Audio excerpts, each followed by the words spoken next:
একদলীয় শাসন ব্যবস্থা চালু করতেই সংবিধানে পঞ্চদশ সংশোধনী এনে তত্ত্বাবধায়ক সরকার বাতিল করা হয়েছিল বলে মন্তব্য করেছেন অ্যাটর্নি জেনারেল রুহুল কুদ্দুস কাজল।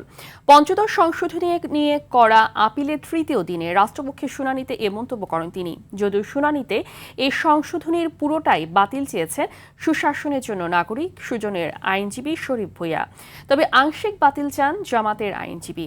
কাল আপিলের রায় ঘোষণা করবে আদালত। বিস্তারিত GM মাহমুদের রিপোর্টে। ২৪-এর গণঅভ্যুত্থানে আওয়ামী লীগ সরকারের পতন হলে আলোচনায় আসে ২০১১ সালের ৩০ জুন জাতীয় সংসদে পাশ হওয়া সংবিধানের পঞ্চদশ সংশোধনী, যার মাধ্যমে নির্বাচনকালীন তত্ত্বাবধায়ক সরকার ব্যবস্থা বাতিল, শেখ মুজিবুর রহমানকে জাতির জনক স্বীকৃতি দেয়া সহ প্রায় ৫৪টি ক্ষেত্রে পরিবর্তন আনা হয়। পরে অন্তর্বর্তী সরকারের সময়ই এ সংশোধনী বাতিল চেয়ে করা দুটি রিটের রায়ে কয়েকটি বিধানকে অসাংবিধানিক ঘোষণা করে হাইকোর্ট। এতে তত্ত্বাবধায়ক সরকার ফেরার পথ খুললেও কিছু জটিলতা থেকে যাওয়ায় বিএনপি, জামায়াত ও সুজন সহ কয়েকটি পক্ষ আপিল করে। বুধবার আপিলের রাষ্ট্রপক্ষের শুনানিতে সংবিধান পরিপন্থী কোনো বিষয় সংশোধনীতে থাকলে তা বাতিল চান অ্যাটর্নি জেনারেল।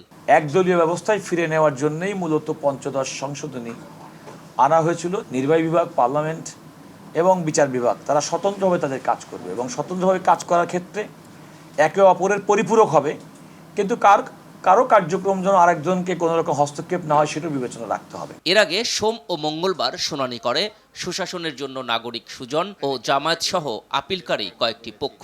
এ সংশোধনী সঠিক প্রক্রিয়া অনুসরণ করে করা হয়নি দাবি করে এর পুরোটাই বাতিল চান সুজনের আইনজীবী। জনগণ পঞ্চদশ সংশোধনী সমর্থন করে কিনা এবং এই ভোটের ফলাফল যদি না হতো তাহলে কিন্তু এই সংশোধনী সেখানেই বাতিল হয়ে যেত।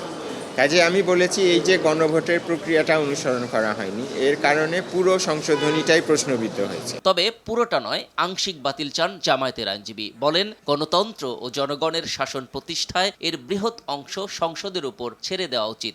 পুরোটা বাতিল করলে বেশ কিছু ভ্যাকুয়াম বা শূন্যতা দেখা দিবে। এই শূন্যতা সাংবিধানিক শূন্যতার জন্ম দিবে এবং এতে বাংলাদেশ নামক রাষ্ট্রটি সাংবিধানিক দৃষ্টিকোণ থেকে নানান জটিলতার মধ্যে পড়তে পারে।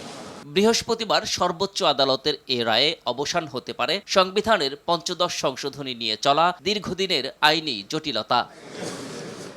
GM Mahmud, RTV, Dhaka.